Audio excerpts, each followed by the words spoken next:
The campaign to the north of Daqing River was a series of battles fought between the nationalists and the communists in Hebei, China during the Chinese Civil War in the post-World War II era. Prelude. In July 1947, the nationalists in northern China launched an offensive to eradicate communists in the local regions and station troops in the towns and cities of the newly conquered regions for garrison. The communists, in turn, attempted to retake the lost region by attempting to annihilate the nationalist force and dislodge the surviving nationalists from their new posts. Order of battle. Nationalist order of battle. The 94th Army, the 4th Division of the 13th Army, the 22nd Division of the 16th Army, the 94th Division, the independent 95th Brigade, a security regiment. Communist order of battle. The 2nd Column of the Communist Shanxi Chaha Hebei Field Army,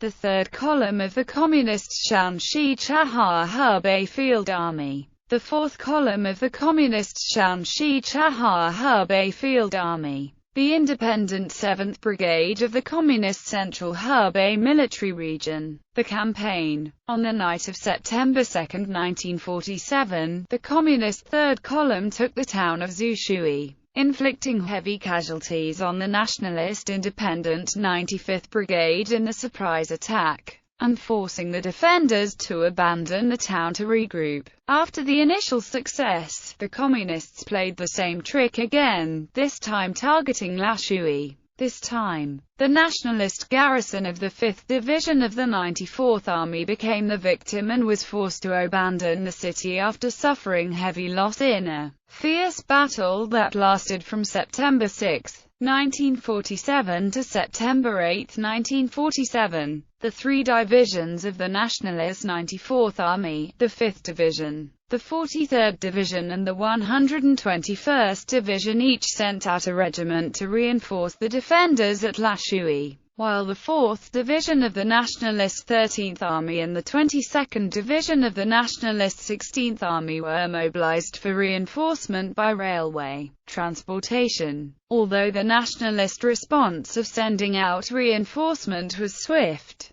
but the reinforcement was extremely slow in reaching their destination because major sections of the railway from Solid City to Baoding, the important transportation the nationalists depended on, was destroyed by the enemy units from the Communist 5th and 9th sub-military regions. As a result, before the nationalists reaching their destination, the Communist 3rd Column had plenty of time of transferring the great amount of supplies captured at Lashui to other Communist bases and then turning toward Liang County, Fangshan, and Duo County to further strike and harass nationalist garrisons in these regions by the night of September 9, 1947. While the nationalist reinforcement was out, the Communist 2nd Column and the 4th Column attempted to annihilate the isolated nationalist 94th Division. On September 10, 1947, the Communist 2nd Column threatened a brigade and a regiment of the nationalist 109th Division at Ban Family's Nest, after wiping out the nationalist battalion stationed at Wu Family's Stage. The independent 7th Brigade of the Communist Central Hebei Military Region had taken most of the town of Ba County after badly mauling the nationalist local garrison consisted of a nationalist security regiment and a regiment of the nationalist 22nd Division, forcing the surviving defenders into the isolated region of northern part of the town. At Open Mouth Village,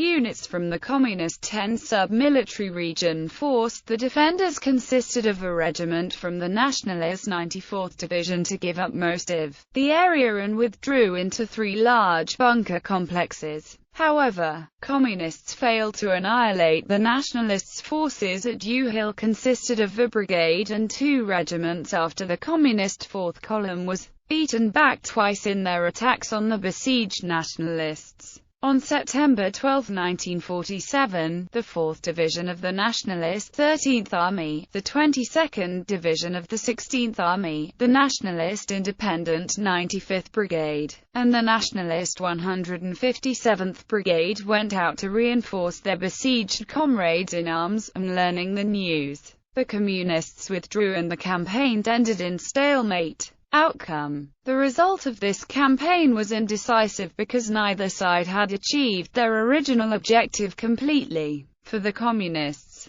they had succeeded in forcing the Nationalists to end their communist eradication offensive early and retreated back to the urban centers. They had failed to achieve their original goal of annihilating the Nationalist 94th Division. For the Nationalists, they were successful in avoiding annihilation and beaten back enemy attacks on urban centers. But their communist eradication campaign was forced to end early, with vast newly conquered rural areas falling back into the enemy hands. The campaign therefore can be described as stalemate.